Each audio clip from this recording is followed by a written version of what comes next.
welcome to another episode of the Tom Schimmer Podcast. Happy Monday, everyone. We are deep into August at this point, so you've either started back and are in full swing for the school year, or you're getting close to getting back, and work is definitely on your mind anyway. By mid-August, almost everyone seems to be in some kind of work mode to some small or large degree. I spent last week in Las Vegas on vacation with my crew, that core group I talked about a few weeks back. There were actually 12 of us, 6 couples, and we had a great time. It's not necessarily the best time to go to Vegas, but the vast majority of this group are educators, and so summer really is the only time we can all kind of coordinate traveling together, and we tend to do that at least once a summer. Schools don't get back in British Columbia. They don't get back until after Labor Day, so there's still a little bit of summer left over, but I know that the vast majority are kind of getting back into work mode as well. So everybody's in full swing with work mode. I'm back to work this week. I'll be in Wyoming on Thursday and Friday. A few reminders as we get going today. Of course, the Grading from the Inside Out 2-day training. That'll be in Long Beach, California, September 21st and 22nd. In Minneapolis, Minnesota, December 1st and 2nd. All that information can be found on the Solution Tree website. Of course, there are links in the show notes for those as well. The other conference, of course, I keep mentioning throughout the summer is the Teach Better Conference. That'll be happening in Akron, Ohio, October 14th and 15th. Lots of great speakers lined up for that. Use the code SHIMMER22 for a $25 discount on your registration.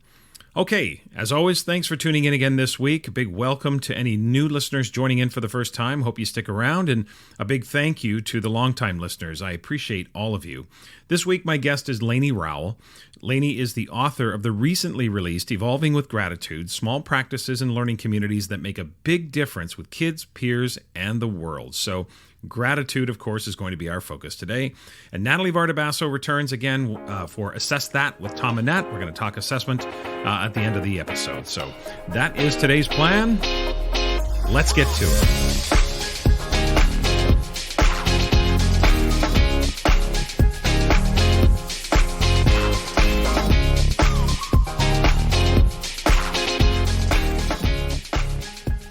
My conversation with Lainie Rowell is coming up, but first, don't at me. But I want to open this week by declaring that teaching still matters.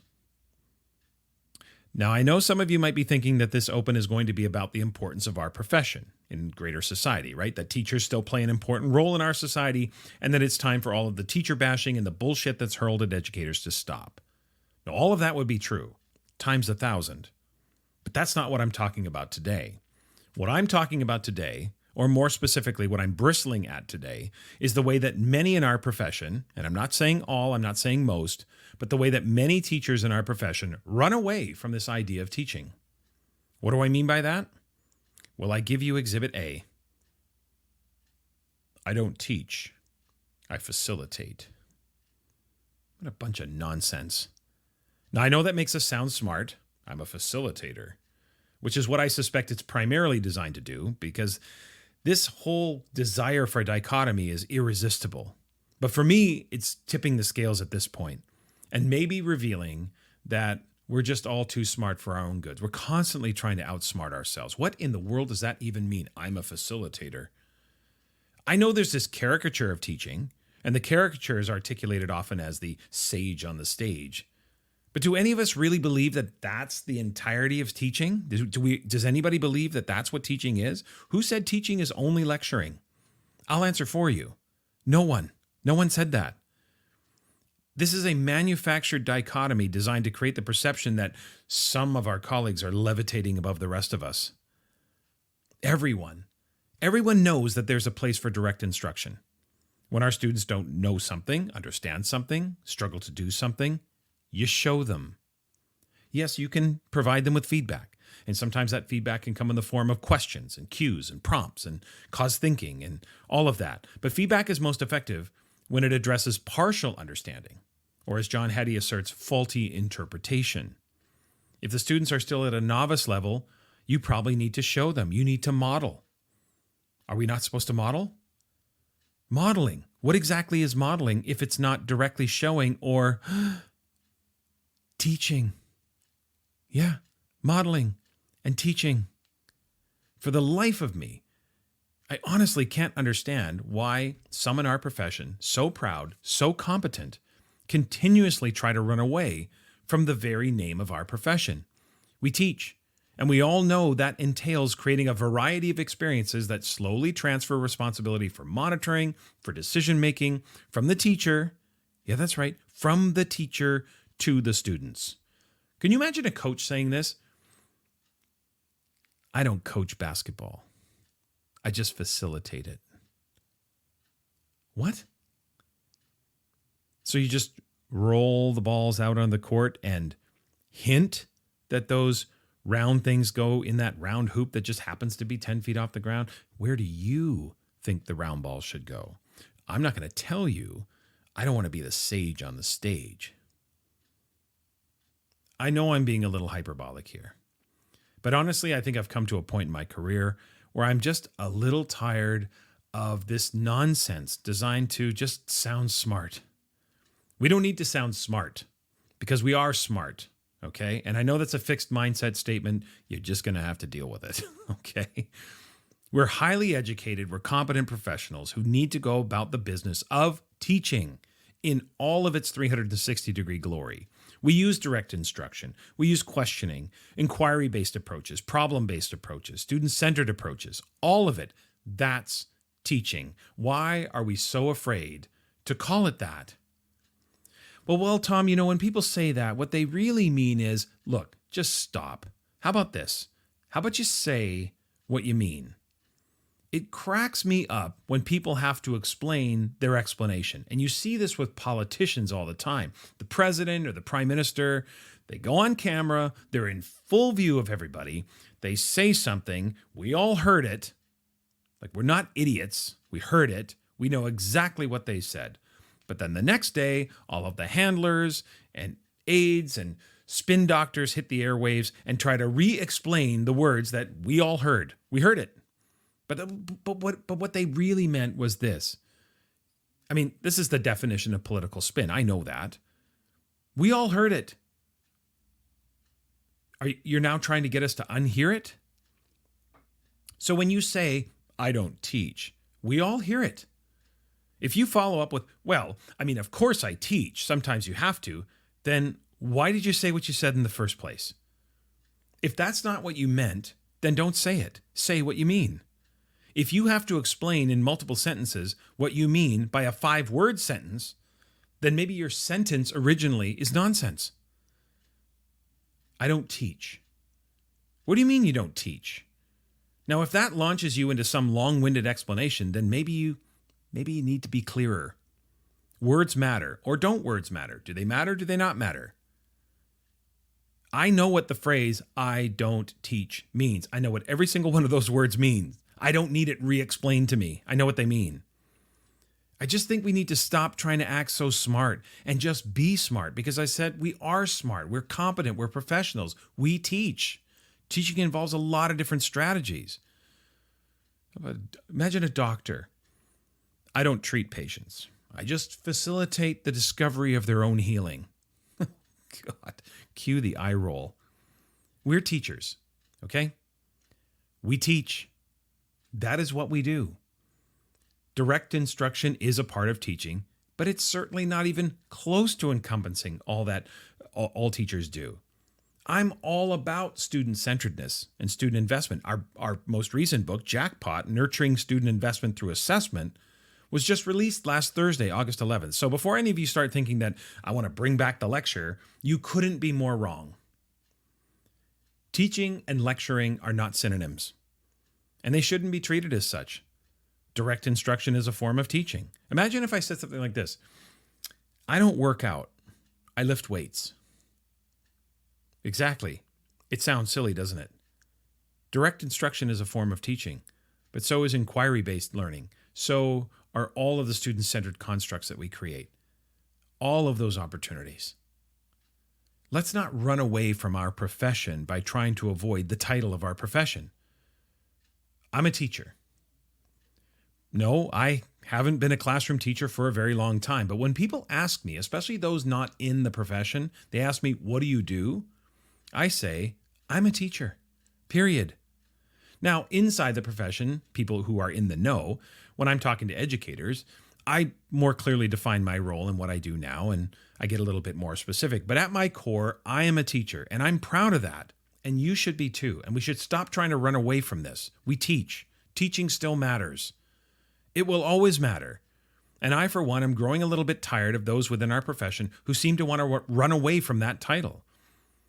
And if you're not trying to run away from that title, then clearly this is some kind of performance designed to make you appear next level. Oh, you heathens just teach? That's so 19th century. I facilitate learning. Teaching and learning are not dichotomous. Teaching is what adults do, and it's the means. Learning is what the students do, and it's the end.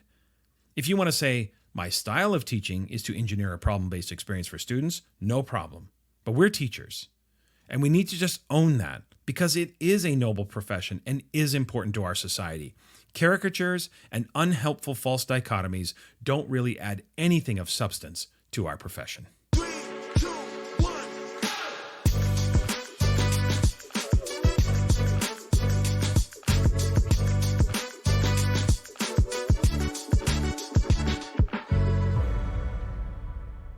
Joining me today is Lainie Rowell. Lainey is an educator, international consultant, a podcaster, TEDx speaker, and the author of Evolving with Gratitude and Evolving Learner. Her areas of expertise include learner-driven design, social-emotional learning, online blended learning, and professional learning. She is an experienced teacher and an experienced district leader. Lainie's work has been highlighted in many publications, including Edutopia, OC Family Magazine, eSchool News, ASCD K-12 Leadership Smart Brief, PBS NewsHour, and K-12 Dive. Since 2014, Lainey has been a consultant for the Orange County Department of Education's Institute for Leadership Development. There's a lot of roles, a lot of responsibility, and certainly a lot of influence. Lainey, welcome to the podcast. I am delighted to be here. Thank you for having me, Tom. Super glad to have you here. Of course, I was on your podcast, I think, about a month ago. So full disclosure, this is really about me turning the tables on you, turning the microphone around, and never miss that opportunity. So I do, in all seriousness, appreciate you returning the favor. And in all honesty, it has been really great to connect with you. You know, we, of course, have been connected online and have communicated that way through Twitter and other social media accounts. But just up until recently, you and I had never met face to face. And when I had a chance to be on your podcast, that was a great opportunity for us to connect, and I would say now is the opportunity for us to do it again. And I'm happy to say that I think you and I have become friends, and I really appreciate that. So glad you're here, Lainey. Before we get into the questions, how about we start with a rundown of the career for those who may not be familiar with you and your work. Take us through the journey so far, the professional autobiography, if you will. Where did your education career begin? How did you end up where you are today as this prolific writer, the speaker, podcaster, etc.? Take us through the arc of that journey. Well, thank you. First of all, that was all very generous. And also, I consider you a friend too. So I'm glad to hear you say that the feeling is mutual. We're right awesome. On the same page. Just friends having a conversation, right? Exactly. All right, here we go. Take us through the career. Yeah, so I was a psychology major at San Diego State, and I am just fascinated with people and relationships. That felt like a really good major. And honestly, I didn't really know where I was going to go with it after college, but I ended up getting to do my field work in a school. It was a special school, a non-public school, and I was working in one child in particular with special needs. And I just really fell in love with being in a school and working with kids. So my family will probably say I changed lanes without signaling, and I just went, I'm going to be a teacher. And they're like, oh, that's an interesting choice. They didn't say this, but the subtext was clearly like, you were not a stellar student. Like, is this really what you're going to do? But I definitely wanted to work with kids. I put all my energy into becoming a teacher. And in the classroom, I was very focused on positive classroom culture. And I just really wanted to bring kind of the things I had learned from my psychology degree into the classroom. And I really was planning to go into special ed. That was always the game plan at some point. And then I got really interested in how technology could be a pathway to meeting the needs of all learners, and not just academic needs, but actual social emotional needs, how we can use it to connect and collaborate, to give voices to kids who maybe are a little shy raising their hands on the fly, or those types of things. So I really leaned into innovation and education technology, and I was still doing a lot of the positive classroom culture things. And my principal saw what I was doing. I actually ended up being a teacher, opening a brand new school in like my second or third year of teaching. And I was asked to do demo lessons and co-teach with my other teachers on my campus. And eventually, I moved from, being in the classroom and a teacher leader. And eventually I moved into a district leadership position, working with the 33 schools, the 22,000 kids, and the 1,200 teachers that we had in our district. Not a huge district compared to some, like I'm in, Orange County, which is just south of Los Angeles. And so that's a huge district, LAUSD, but still for Orange County, just kind of a large district. So it was a lot of fun. And then at some point, Apple reached out to me and asked if I would be interested in joining their consulting team and being part of the National Professional Learning Team. And so I did that for a long time. I loved that. I was still doing a ton of other things like with Q. And then I decided that I would really love to get my hands back into like what's happening, in the schools and the districts in my own area. And I was actually offered an opportunity to work for Orange County Department of Ed as a consultant. And so really fun to be a part of that Institute for Leadership Development. And so that's kind of where I am now. Fantastic. It's an interesting, as we transition to talk about your latest book, Evolving with Gratitude. It's an interesting transition in the sense that on the one hand, your entry point and your interest levels were all around technology and the use of technology, not just the implementation of the tool, but how to utilize those tools. But then now writing about gratitude. And I feel like your book, your current release, is so timely and so necessary, not just for educators, but for people, and that focus on gratitude. So let's start with the big picture around that book. I'm also a big, as you know, when I was on your podcast talking about I'm a big believer in the power of gratitude. So I just, for listeners, where did the inspiration come from for the book, Evolving with Gratitude? Is this something that has always been a part of you, something that you've always thought about?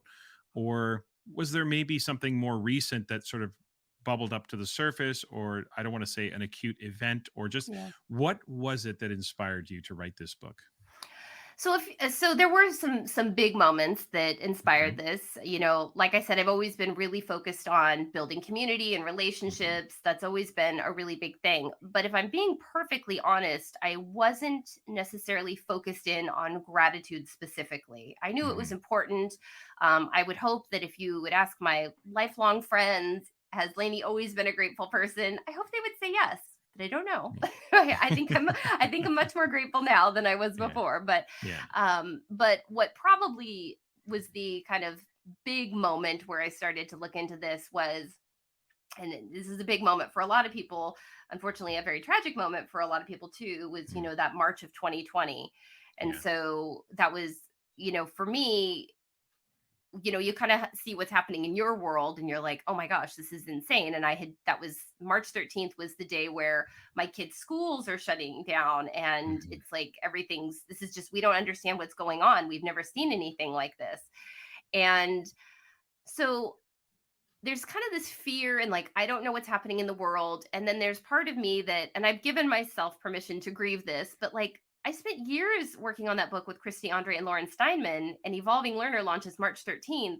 No one's paying attention to a book launch when the world's shutting down. So there was part of me that was just kind of really like, this just is terrible. This is like terrible on the grand scale of like humanity. And then on like personally, this is just like really bad for me. I'm so unhappy here. And then I know the poem came out from Laura Kelly Fanucci. It came out on March 16th on Instagram. It went viral. I don't think I saw it necessarily on the 16th, but some point within the first week of shutdown, this poem comes out. And it's basically like, when this is over. And I don't do the poem justice, but she goes line by line, like shaking the hand of a stranger, full shelves on the store, or full shelves at the store, those kind of things, like just the simple things that we took for granted pre-pandemic. And so it was a really good moment to pause and be like, okay, I'm really frustrated, disappointed, upset about this thing happening for the big reasons and also for the personal reasons. But I think I need to stay a little more focused on, or a lot more focused on, what's happening in my world that I can appreciate. My kids and my kids, my family, they're all healthy. My husband's healthy. We're all here together. We'll get through this together. And that was kind of the first thing. We started doing gratitude journals, and it was really helpful for us. I started making gratitude jars for people and giving them out. And I thought, like, well, this probably won't mean anything to them, but it was helpful. Practicing gratitude was helpful to us. So I'm going to just do it for and, I was giving it to my neighbors, and they're like sharing, over time, people would come back like a couple months later or down the road and be like, that actually really helped us. Like, it seems like such a small thing, but that would really helped us. And I kind of tucked that in my head, but I didn't really think too much of it. And then in early 2021, George Couros invited me to write a chapter for Because of a Teacher. And I wrote about Monique, who was a principal of mine, who, when I was opening that new school, she's the one that gave me the opportunity to come out of the, move into a teacher leader position, to do things with my peers that ultimately led to, more of a leadership role in education beyond the classroom. Because I think all teachers are leaders, but this was doing things on a scale. And so that was just this like public display of gratitude that I felt so much joy writing that chapter. And then Stephanie Rothstein kind of made the joke, like, you could write a whole book about how grateful you are to have written about this principle. And I was like, well, that's interesting. But I'd also written an article on Edutopia that and there's some analytics you can kind of see. Most people don't pay attention to it, but us writers do pay attention to how popular the articles get. And it wasn't my most popular Edutopia article, but it was the one where I got the most DMs and the most comments saying, gratitude is so important. This changed my life. And so that was kind of where I was like, okay, I maybe need to take a closer look at this. And that's what led to the book. Interesting. As you're describing, March 13th, 2020 is going to go down in history as another one of those dates about like, where were you? What, the whole idea. Now, Lainey, I want to ask you, because I think sometimes we have this, this false understanding or misunderstanding about gratitude. You're a human being and you put your life and your soul into writing a book, and the book gets published on March 13th, 2020. No one would blame you for being upset. And yes, there are things happening in the world that are much bigger than us. But sometimes I think that whole idea, that the idea that people have it worse than you is an easy way to dismiss how people are feeling. And you would have every right to feel disappointed. However, what I recognize in the way you describe that story is that you're not willing to wallow in that. So where do you draw the line from your perspective, having been through that? Where do you draw the line? Where do you allow yourself to feel those feelings that are authentic and real? And yet, is it that you try to find ways through it slowly or process them? What is it for you? Like, how did you do that where you didn't dishonor your feelings, but at the same time were understanding perspective around what was happening in the world? That's, and thank you for that. That was really beautifully said. I think, one of the things that I learned when I was researching about gratitude is that when you have a grateful disposition, because you can feel grateful, but emotions are fleeting. And so that can just dissipate. And then, something bad happens and you really let it get you down. But when you have a grateful disposition, you can actually move out of those bad feelings, what we call negative feelings, easier, quicker, things like that. So, but one of the things and I'm so glad you asked this question, because I don't want people to think that I wrote a book about gratitude because I think we should be happy all the time and negative feelings are a bad thing, because they're part of the full human experience. We want to experience all the emotions. They are just part of being human, and it's a good thing. If we were never sad, we wouldn't appreciate when things are really good. We need those, and we also need to pay attention to those emotions that we're not enjoying. They're signals, they're signposts. And so your question, how do you know when to move out of it? I will tell you, there was a little behind the scenes drama, actually, even with the launch of Evolving with Gratitude. And it actually was supposed to come out in the May 31st, I think was the original launch date. And there was a little hiccup with Amazon. We don't need to get into that. It all got worked out. Thank you, Amazon. And Shout out to Amazon. Shout out to Amazon. But I really lost it that day. I had people scheduled to join for the live book launch on Facebook. I lost it and I just sat in it. And I'm like, you know what? I'm going to be sad about this. This is something to be disappointed about. It was supposed to happen. It's not happening. I had told people about it, mostly just the contributors. But then what I did is I, looked to the strategies in my book. And so the next morning I said, okay, that was a really sorry. You might have to put the E on this episode. That was a really crappy day. But this is still going to happen. This book isn't going away. It's going to happen. I need to do something. And I went out and I'm very blessed that I live a couple miles from the ocean. I went and I did a savoring walk on the beach and I just really looked around and appreciated everything that, I was really present, really paying attention to all the things going on that were good around me. And I just turned around and I'm like, okay, so I think that's a personal choice. And I think it depends on what the thing is, the scale of the thing, how long are you going to grieve, things like that. It's a personal choice, but I think we have to be able to move ourselves out of it. We don't want it to be pervasive and ongoing and that kind of stuff. I have always found that setting a time limit has helped me. I'll say to myself, okay, I'm going to give myself 48 hours, depending how big it is, 24 hours, 48 hours, and I'm going to have my pity party. And then I'm going to put it away and I'm going to try to move on from that. It's interesting when we talk about gratitude and the influence it has on our mindset. It makes me think about the difference between authentic expressions of gratitude and that which can be sort of mechanical or superficial. And I think sometimes people can, inadvertently get into a situation they're going to express gratitude and they start saying things like, well, I'm grateful for the water in my tap. I'm grateful for my floor. I'm grateful for my blinds. I'm grateful for my window. I'm grateful for the sky. And it just is this mechanical exercise that isn't really anything of substance. So from your perspective, what are the ways, how do we know that our expressions of gratitude are authentic and really having the impact we want them to have versus that mechanical kind of gratitude? Like, for you, what's the difference? Like, how do you know, how do you tell the difference? So it's interesting. So there's the experiencing of gratitude and then there's the expressing of gratitude. So I'll focus on the expressing of gratitude. Sure. Like when we're outwardly, we want to show people that we appreciate them kind of thing. And so, and by the way, like just to be a total nerd about it, like the scientists say, like there is a tiny distinction between appreciation and gratitude, but they actually can't articulate what it is.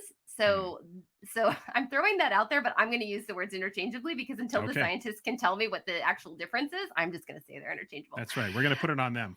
Yeah, exactly. So when I was doing the research for the book, one of the books that I read was called The Gratitude Project, and Jeremy Adams Smith shares in it that the richest of thank yous are going to acknowledge intentions, costs, and value. So the intention, like what was this person hoping this would bring to me? The cost, like what did maybe they give up or have to sacrifice to do this for me? Maybe it was time, and then what value does this bring to me? What am I truly enjoying or appreciating out of this? And so I think it's really important. And when you want to give a good thank you, process through all of those and try and articulate it and then share that out.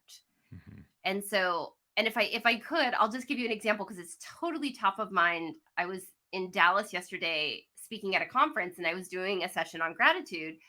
When the presentation's over, my favorite thing is when people come up and talk to me afterwards because they maybe they have a question or they want to share an experience. That's one of my favorite things. I'm sure for you too, right, Tom? You like it when people want it. I care about this work. Engage. Yeah, for sure. I love it. Come talk to me. Yeah. So this principal comes over to me and she pulls me aside and she goes, look, I love my staff. I love them. I appreciate them so much. And I do things to show appreciation for them, but I sense they don't feel like it's authentic.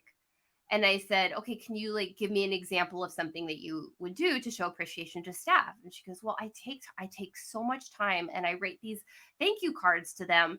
And then I put them in their mailboxes. And I said, And I tried to say it so nicely, not judgy at all. I tried really hard because I know her heart's in the right place. And I said, did you happen to give them out all at the same time? And she said, yes. And I said, so when they go to their mailbox, they see everyone has the card just like they got, right? And they don't know what's in the card, but they may be assuming that you wrote the same thing to all of them, even though you poured your heart out and you're writing these very specific things. So that's when I said, you're being authentic. It's just not coming across authentic to them. So think about, there's other ways that you could do that. Like you can give those out not all at the same time. You could do other things. Dwight Carter wrote a beautiful story in the book, and he talks about how he keeps thank you cards in the top drawer of his desk. And honestly, he does it for self-care. When he's having like a tough time, he like goes into the drawer and he's like, who can I express gratitude to? And then he's like got these little gold stars and he gives it, and people wear them like badges on their lanyards and things like that. And so he's keeping track to make sure he doesn't miss anyone, and everyone at some point feels seen, heard, known, and valued. But he's not doing it all at the same time. And that's what makes it feel more personal instead of just a blanket thank you. So Yeah. And you used a word there that I often think about when it comes to authenticity is feel. It feels authentic. And for me, the difference often, maybe I don't know if you share this perspective or not, so I'd be interested in your perspective on this, is that one of the ways that I can sort of tell, at least for myself, the difference between authentic gratitude and mechanical gratitude is you feel it. You can feel it in, like, when you think to yourself, what am I grateful for? It kind of moves you, like you feel it in your body. It isn't just a clinical exercise of, as I was saying before, where you're just rattling off what you're grateful for in a more of a clinical. Do you share that perspective? Do you? I do. I think we can have the best of intentions, but we can't control how it's going to make them feel. Right. So we can be more intentional about how Right. we deliver Right. it in hopes that, and, I think Brene Brown has been talking about this a lot lately, is that, we can't know how other people are feeling. We can think we know, but we don't ultimately actually know how people are thinking. So that's true. We do our best. We do our best, right? Yeah, I was thinking more of myself when I'm thinking about what am I grateful for. When I think about what I'm grateful for, I get a feeling inside me that tells me that that really is an authentic kind of time. Okay, so let's talk a little bit now specifically about education, because part of the book contains stories from, I think, 20 educators from around the world. You've got stories in the book.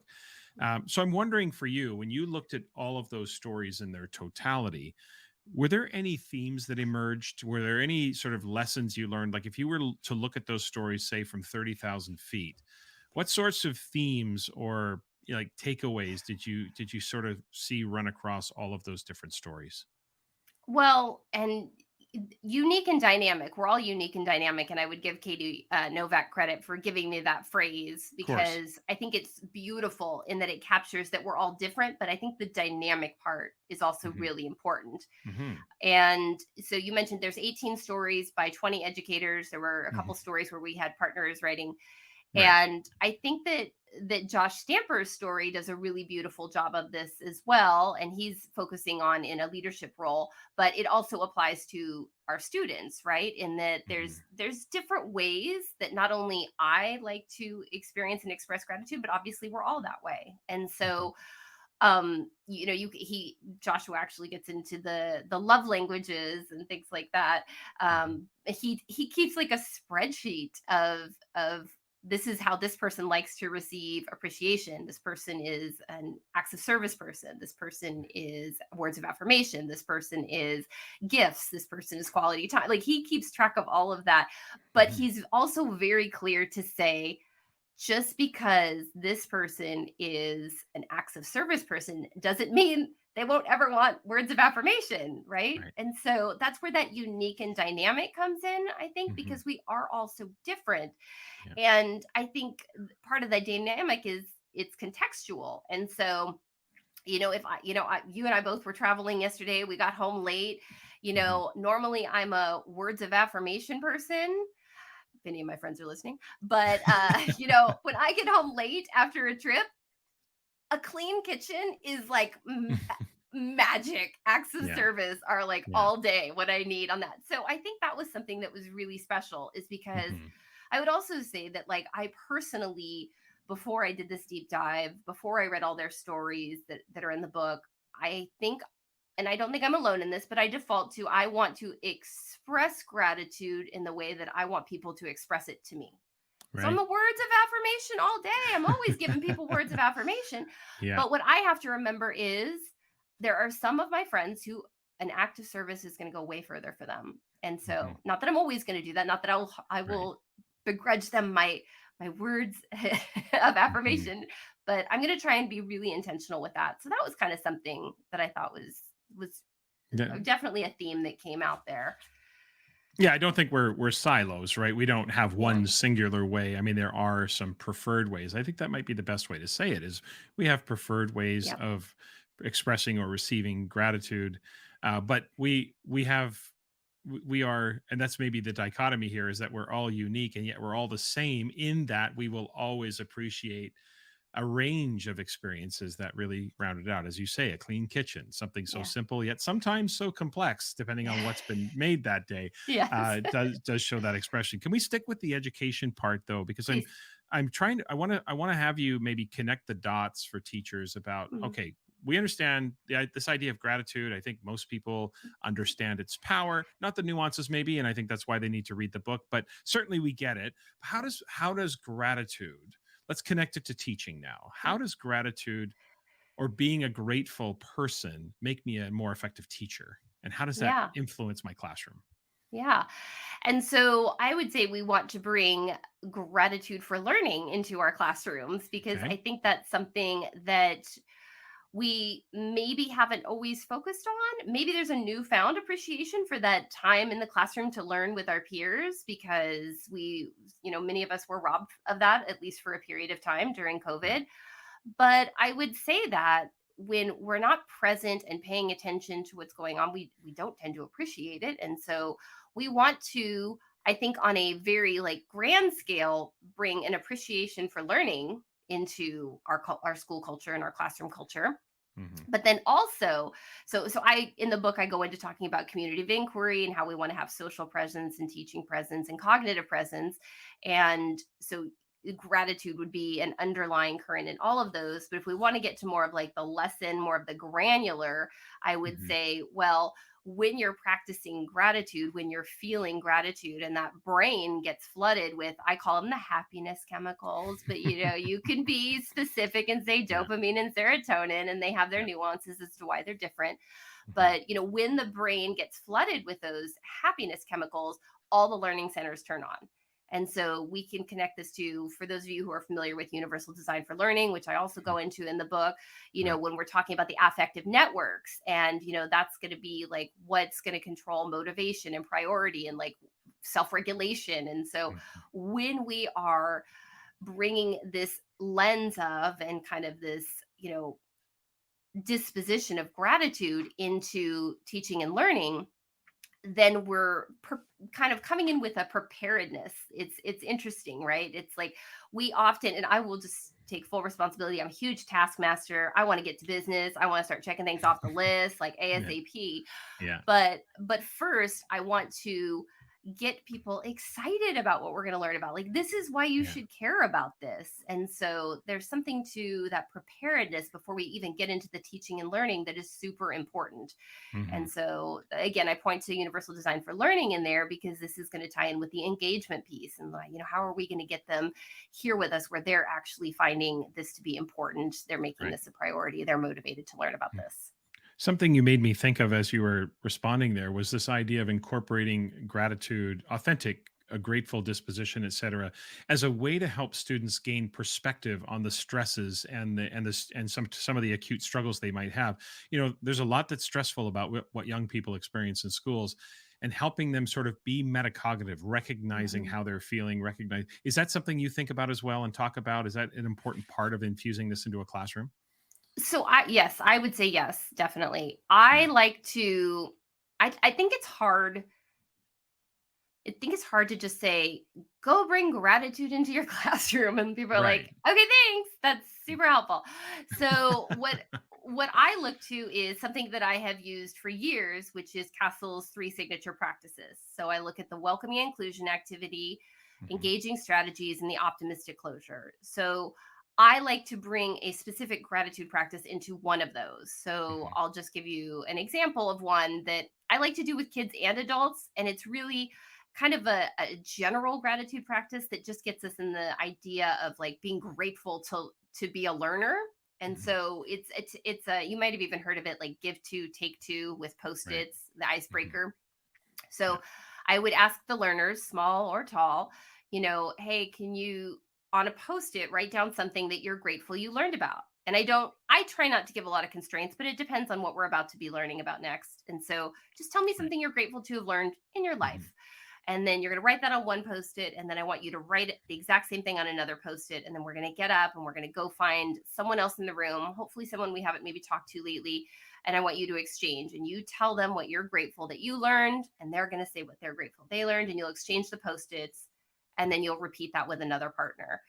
And so it's not, you could make it tied specifically to the content that you've been studying in your class. Tell me something that you appreciated that we learned last week, or what was a takeaway from yesterday, something that you're grateful we discovered yesterday, something like that. So something, you can do something like that. You can do it as an engaging strategy. You can do it as an optimistic closure. There's all different ways to bring gratitude in, but the underlying current also is this: we want to be grateful for what we're learning, make those connections to the real world. This is why you should want to know about this. And at a minimum, if we can't get kids excited about every little thing we're teaching, let's at least get them excited to be learners. That I know we can do.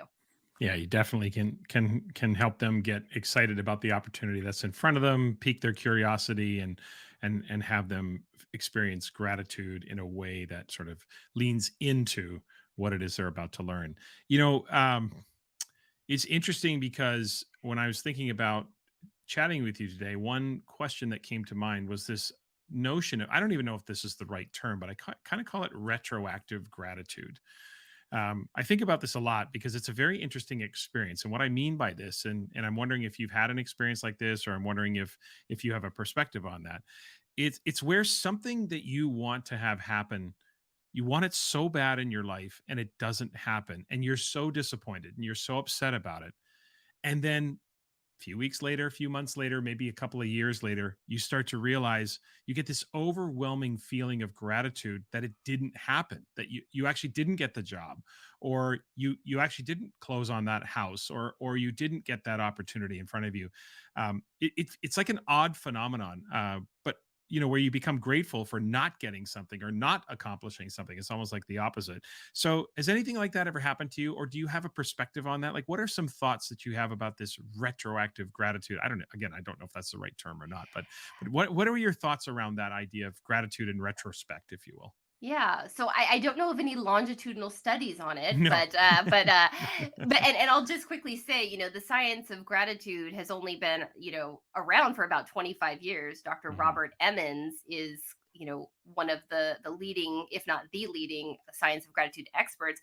The science of gratitude the research has gone exponential in the last 5 to 10 years. So it wouldn't surprise me if that study is on the way, but I will just say personally, and I'm thinking Garth Brooks would agree with me in his song Unanswered Prayers, right? Unanswered Prayers is all about that.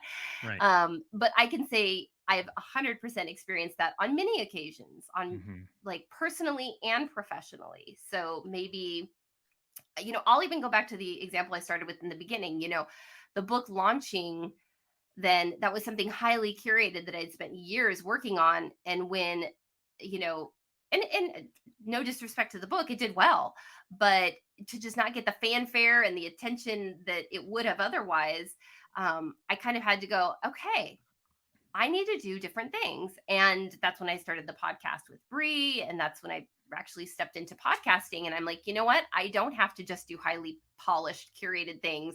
I can put myself out there in other ways. I started writing articles and being a guest on podcasts and things like that. So I 100% experience this. And then I would just like to add that it does not surprise me that you experience this, because I do think you are a very reflective person. And I think you have to be a reflective person to get the benefits of, as you're calling it, the retroactive gratitude, because I think I think we can have very distracted lives where we live now, like this point in time, and only more things are coming to be vying for our attention. So I think it's important that we look back and go, what are the things that have happened that actually ended up being a good thing? And I'm so grateful for it. And so I definitely think it's an experience. And again, like I said, I'm not surprised that you feel it. And I'll just add to that, one of the things I talk about in the book is negativity bias. And I think we all know what this is. It's that we are wired to notice the negative exponentially more than the positive. And so this maybe happens in the classroom where you have like a really great lesson, probably dozens of lessons in a row that are just amazing. And then you've got one that it just doesn't land. It just didn't work. You got to go, that was a miss. You will perseverate on that, or at least a lot of us do, perseverate on that one thing that didn't go well and kind of dismiss all the really good things that did go well. So I think looking back at things that maybe did not go the way that we wanted and ended up being a blessing is a great way to kind of combat that negativity bias. So I love it. Yeah, well, first of all, Lainey, thank you so much for saying that. That's, I do try to be a reflective person, so I appreciate you noticing that. I don't know how effective my reflections are or whatever, but certainly it is something where I think it's important to kind of press pause and reflect on whether or not, what you wanted was the right thing, or did you get nudged in a different direction? And then you think to yourself, wow, what a blessing that I didn't get that job.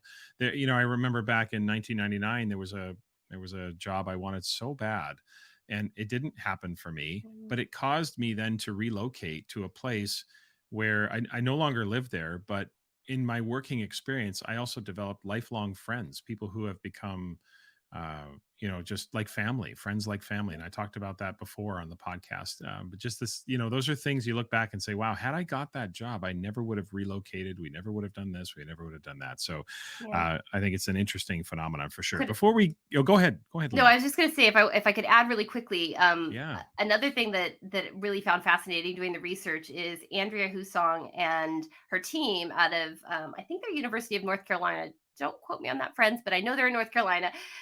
They did some research and they found the components of gratitude to be notice, think, feel, and do. And I think that's kind of what we've been talking about this whole time, right? So you're noticing not just the things that actually were in the moment good, but you're actually noticing something from the past that ended up being good. And you're thinking about so you're noticing, you're thinking about how that actually ended up being a really good thing. And this is, it wasn't, I didn't think it would go that way, but now that it did go this way, I feel so, and you insert whatever words you want here. And I like to, I'm striving for emotional granularity. I've always used, or not always, but for years I've used the mood meter. I now use the howwefeel.org app and trying to get a little bit better at identifying those words. And then the do, what can I do to maybe pay it forward for someone else, because this didn't work out for me, but now it's a blessing. And now I want to go do something good for someone else to celebrate.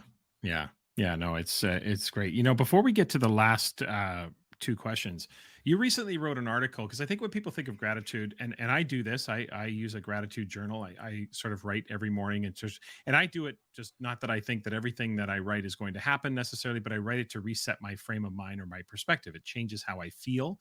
And if you want to change how you feel, you just examine what you're thinking. What your thoughts create your feelings. And so I try to manufacture what I'm thinking so that I feel differently. But you recently wrote an Edutopia article about how to express gratitude without journaling. I think it was 3 ways to express. So there's more than 3, but well, yes. Give us a few strategies, Lainey. Like, take us beyond the gratitude journal, which I think a lot of people recognize. And that's not to dismiss that as a way, if that works for me and it works for you or works for someone else, I think that's great. But take us beyond the journal and help us understand what are some other small, medium, or large ways that we can kind of feel or experience gratitude or express gratitude. Oh my gosh, you might have to cut me off now, because I'm going to go a little. I could go forever. Okay, so let me. I'll just say here. Give us 3. I'll talk. Here's what I said. Let me give you 3. So one I would say is counterfactual thinking or mental subtraction. So think of an important person or event in your life. go back to when they came into your life or when that event happened, remove the person or the event. Now go, okay, these are the things that would have happened, the ripple effects that would have happened if that person didn't enter my life, if that event didn't happen, and really reflect on how different your life would have been. Okay. Then, how would you have felt, all the things. And then, okay, now go back and say, but they are in my life, or this did happen. And then really savor what this has brought you and like sit deeply in that gratitude. So that's one. And I kind of went into anyways, positive. Like what do we call that again? What did you call it? Well, so I've heard it called two different things: counterfactual thinking. Counterfactual thinking. Okay. And mental subtraction is another way to think of it. And so maybe it's like a brother or a cousin to like the retroactive gratitude in a way. Maybe kind of something like that. It feels sure. a little bit like that. Yeah. The flip of it maybe, but exactly. Okay. What's another one? Okay. Positive affirmations. I would say there is a myth that gratitude means you're completely self-effacing. That's not true. You can be grateful for yourself and be grateful for others. So I would say positive affirmations are a great way. You can go to VIA character strengths and look up all the different positive characteristics and character traits, I should say, and look and see what you really have. Because a lot of times we don't appreciate what we have. And one more. Oh, this is so hard because there's so many in my mind. Okay, I'm going to, because I think we probably have some, I would say sketching, drawing, photography. Right. That was, a gratitude wall. We tend to make everything linguistic. I'm so guilty of this, but there's a lot of non-linguistic ways that we can do representation. So I would say a gratitude wall with some things that are not necessarily, it could be all of the above, right? Could be notes, drawings, sketches, photos, all that kind of stuff. So yeah, maybe. But you got a gratitude portfolio.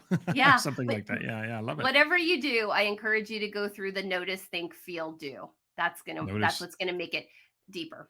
Yeah. Notice, think, feel, do. And I love that because I very much subscribe to that feel. If you don't feel it, it doesn't feel authentic in that. I mean, Lainey, I know you have a number of ideas running through your head. We probably could do this for another hour, but we're gonna finish up here with two questions that I know you're familiar with because you have listened to my podcast as well. And I have two questions I always ask every guest when they come on. And the first question is an educational question, and you can take this in any direction you need or want to. But the question, of course, is educationally speaking, what keeps you up at night? Yes. Long-time listener, first-time caller, and I knew this was coming, so I wish I felt more prepared to answer it because I've already confessed to you there's more than a few things that keep me up at night. Okay, can I do a couple and kind of quick, but I'll do them quickly. Absolutely. Okay. So this is a long time thing. Information literacy, web literacy. I have this anxiety that we are not preparing kids for, and I'm going to say that I could be more literate, but I feel like we need to have more intellectual humility when it comes to going out and finding information. I feel like a lot of people are just doing the type and pray into Google and kind of just taking up whatever pops up. And there's a lot of factors that feed you those results. And I think we need to be aware that there's reasons certain results are sent to us, and that, anyways, I could go down a whole rabbit hole on that. I just want us to have some intellectual humility and to have some strategies for finding and validating information. And at like a really basic level, I could do this better with my own kids, but I will say there's a lot of times where one of my kids will say something and I will just respond with, "And how do you know that?"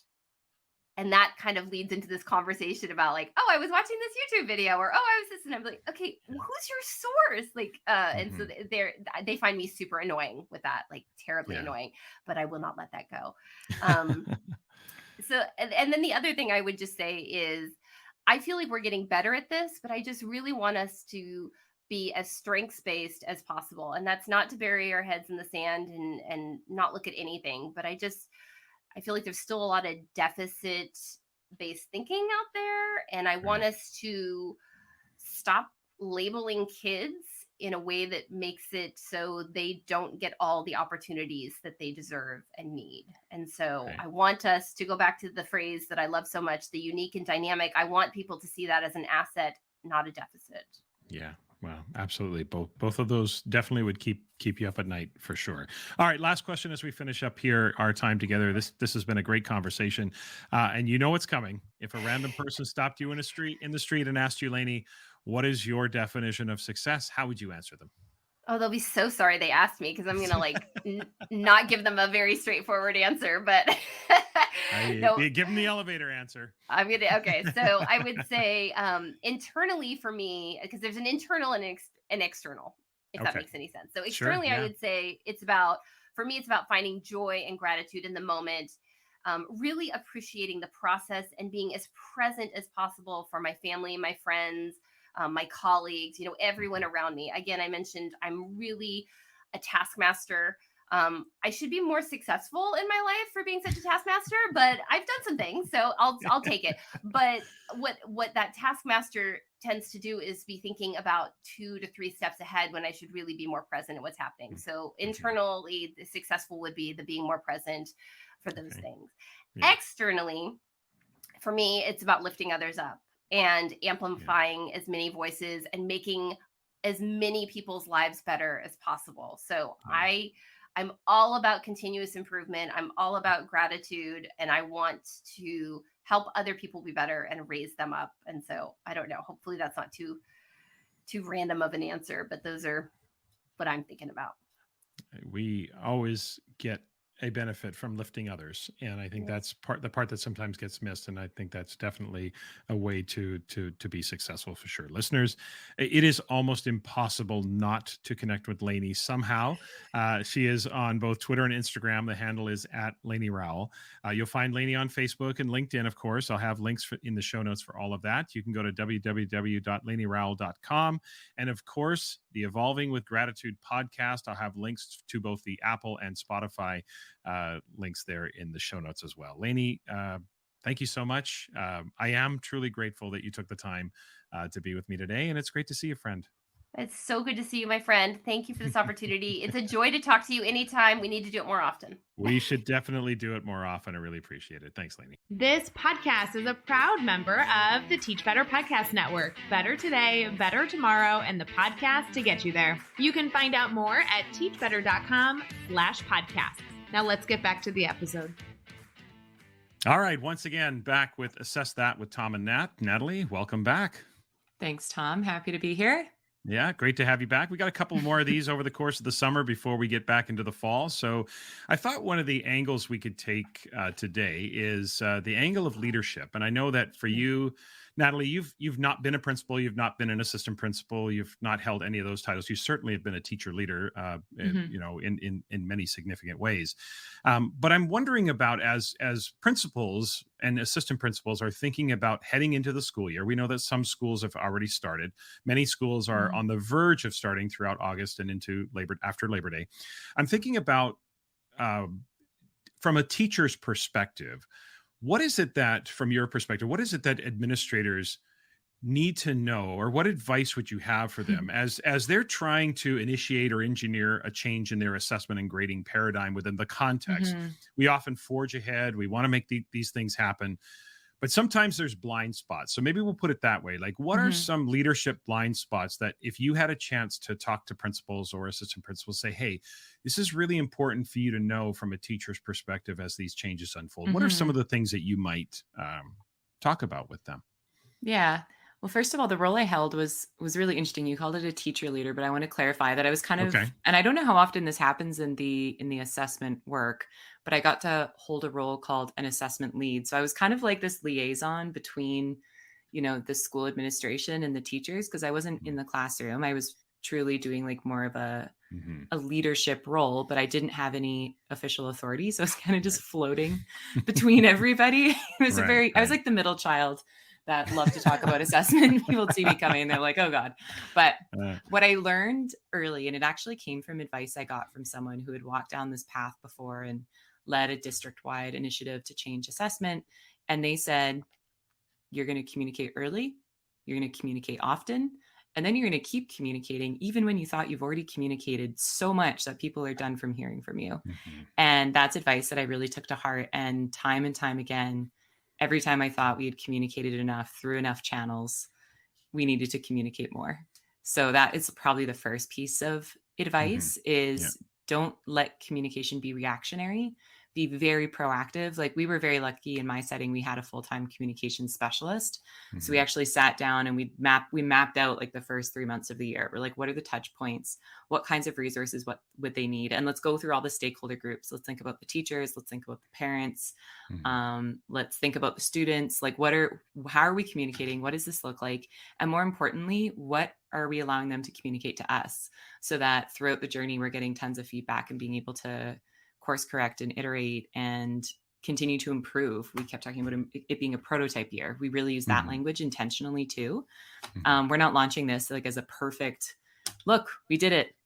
We have achieved, we're like, no, this is our first year. We have been reading and thinking and trying this in different spaces in pilot classrooms, but it's a prototype year and we need your feedback and we need your input. So here's a survey, but if you want to come to a focus group, come to a focus group. Here's some videos. Here's some things you could read. Here's people you could talk to. We even did at one point role playing with the teachers. So we did it right before we went into parent teacher interviews because they were so nervous about how am I going to be the face of this? How am I going to talk about it? So we just collected all the questions they were worried about and then actually went into all of their different teaching teams and just role played and just practiced. Yeah. Let's practice this line. What do you do when they say this? And we modeled how we'd respond. So that's a big one. And then, and this is something you can jump in on because I know you talk about this often, but getting into the policies that are already in place. Right. And if you're going to bring in something new, what are you willing to let go of? What are you willing to stop doing? And I know you talk about that a lot, especially with grading from the inside out. For sure. For sure. It's a big one because, I often, I will again ask flippantly in a workshop, how many of you are busy? And there's not an educator on this planet that isn't busy. So we know busy's not an excuse. Busy's not a reason because everyone's busy. And yet we know that some of us are more effective than others. So what is it? It's the distribution of our time. It's what we do with our minutes. And so I do think that's a really important talk. And longtime listeners will remember at one point I talked about net zero grading reform, which is what are you prepared to let go of? What are you prepared to stop doing in order to make room? An example of that is with reassessment, right? Teachers will often say, I get that we need to do reassessment. We know that some students need longer to learn. But where do I find the time? Well, the bottom line is you have to make the time because we know some students need longer to learn. So the re-verification of their achievement is going to be essential. So what are you prepared to stop doing? That is a big communication point so that teachers understand that it's not just the add-on because teachers don't have time for the add-on. Sometimes I suppose the hardest thing to convince teachers of is to let go of something they chose to do because teachers typically will choose to do things that they feel are in the best interest of the students they're working with. I want to go back though to your communication piece because it was making me think about maybe some specificity. To call them talking points, I think is a little dismissive because I don't want to reduce them to sort of political talking points and spin. Okay. But I do want to ask you, like, what do you think are some of those key talking points about when you're communicating with families, you're communicating with stakeholders, you're communicating with the community about changing the assessment paradigm? What did you find were some of the really key messages that stuck? Time and time again, and I would say this is throughout every stakeholder group, whether it's teachers or parents or students, it's around the number one question they all asked. We did this huge survey of the whole community, and it was, I want to know where my kid's at. Are they at grade level? That came up again and again and again and again. And so when we were talking about moving away from 100-point scale and percentages, the biggest question was, well, I won't know where they're at. And so we just put it right back at them. Are you able to determine what the difference between a 70 and a 75 is? Like, how do you describe what that means? And just showing examples of that. It's such a simple thing that I think sometimes we jump to more complex research or analogies that just parents immediately are lost as soon as there's too many like edu-speak terms. But if you just go down to, we are after meaning and we're after understanding for everybody. Like, that is our goal. We're actually all on the same team right now. Like, everything you're asking for is exactly what we're trying to figure out too. Right. We want to get better at being able to clearly define, like, this is where they're at. This is what their next step is so that we can get them to the next level. And most importantly, we want our students to be in that conversation. And I think parents get that really quick too, that it's not about, oh, I just have to work harder so I get more points and I get a higher grade. Like, we've all been in that experience. We all know at the core of that, we don't really know what it is we're learning and what it is we're supposed to be doing to advance our learning. We're just trying to get more points from the teacher. And that becomes a very different game. No, totally. Yeah, it's a very different game lands. for sure. Yeah, that one, that's a big one. And, you make me think about, as you're describing that, you make me think that it's important to show them or explain it to them, not just tell them, not just say, hey, guess what? We're getting rid of percentages, or we're not, getting away from that sort of grading system. Here's why. Let us show you. Here's 3 samples, right? They could all be short little writing pieces or something. Can you distinguish between the levels of quality? Because that word for me is a key one in communicating, is quality. We're talking quality over counting. We're talking quality over quantity. We're over quality over completion. You don't harvest points by doing things. You harvest levels or degrees of learning by reaching certain levels of complexity or certain levels on criteria. So what are other talking points? The percentage ones, show them. What are some key points that you think are important to communicate with families, stakeholders, community, et cetera? The emotional impact of everything being about points and grades. And I mean, I was coming from a predominantly special education context.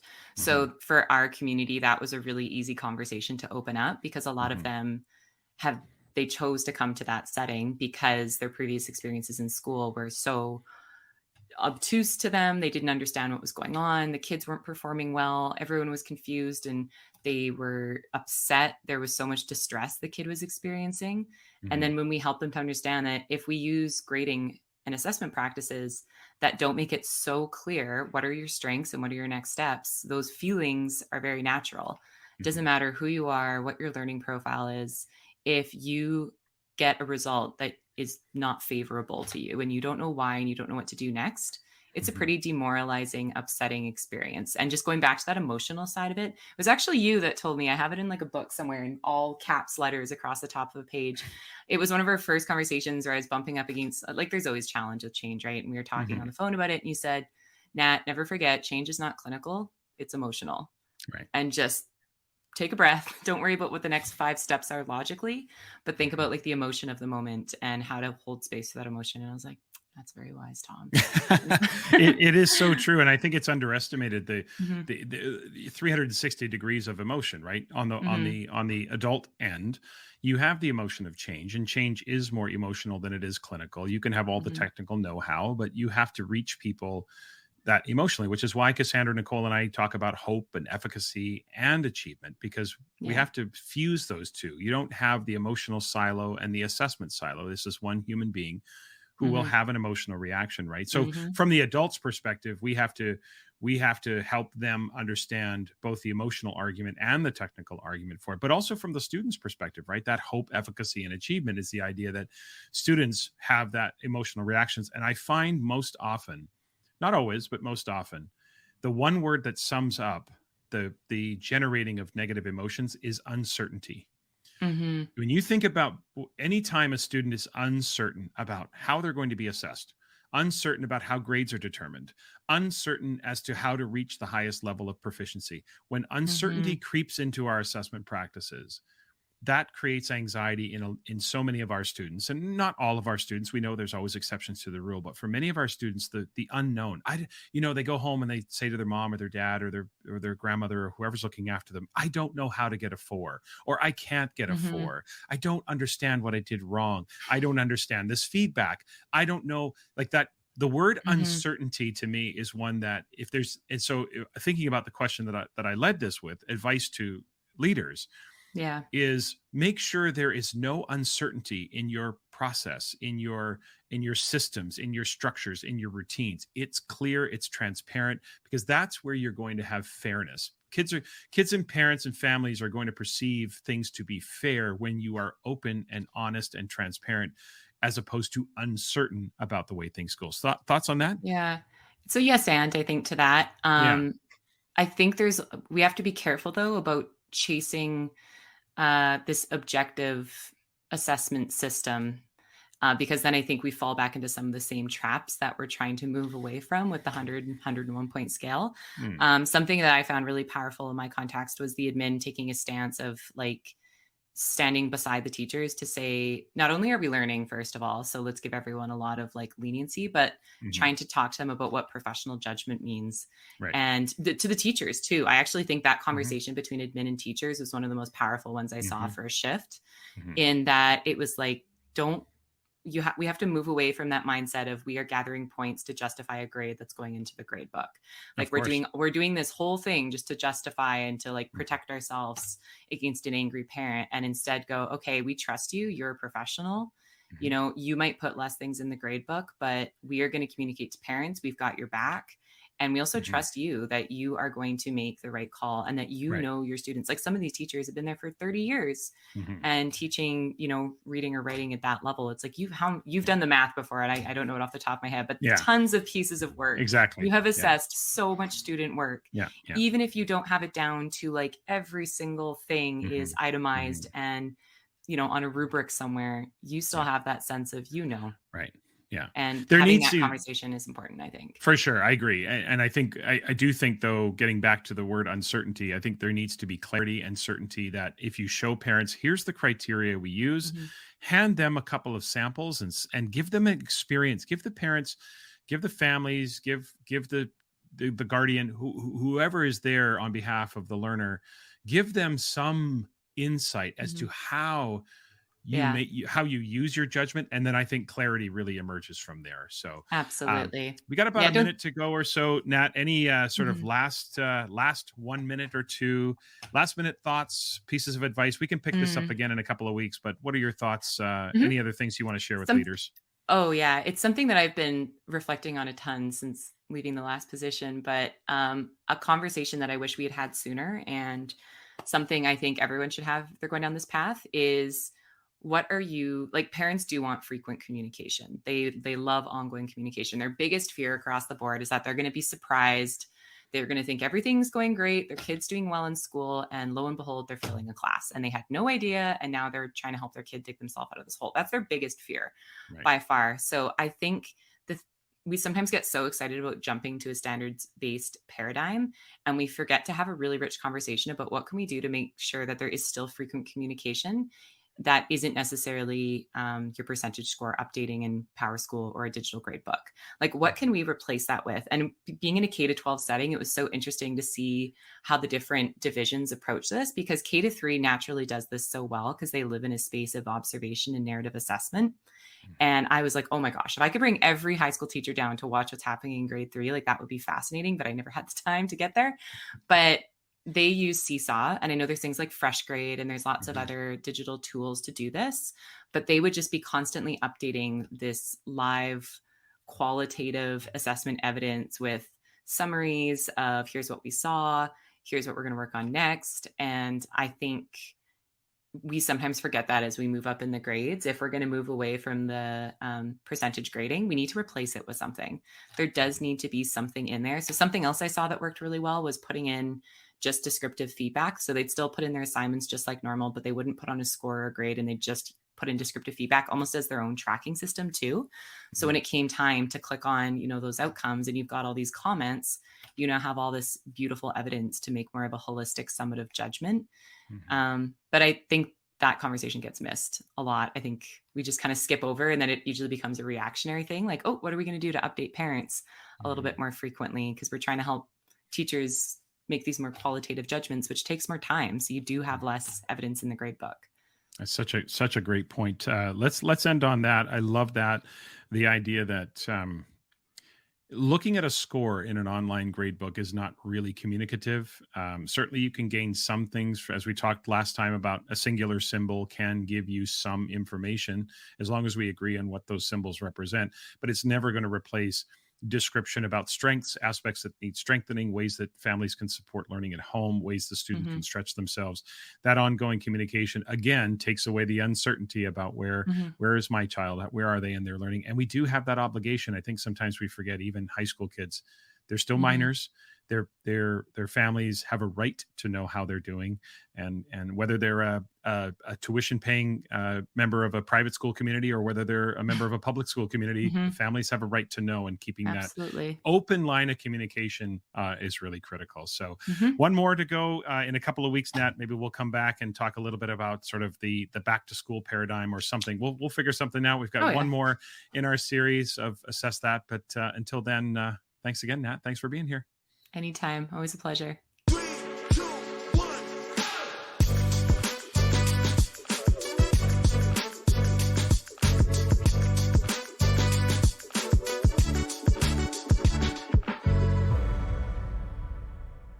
Okay, that's it for this week. Remember to follow the podcast on social media. It's Twitter, Instagram, Facebook, YouTube, and TikTok.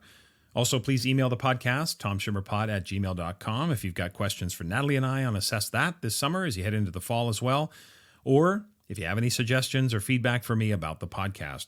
And remember to check the show notes for the links for the upcoming professional learning events this fall. The next episode will be Monday, August 29th, in 2 weeks. Please subscribe, rate, review the podcast, especially on Apple Podcasts, but a rating or review on any platform will help grow the podcast's reach. And if you like what you hear, please keep spreading the word about the podcast to your friends, your colleagues, or on social media. I would really appreciate that. Happy summer, everyone.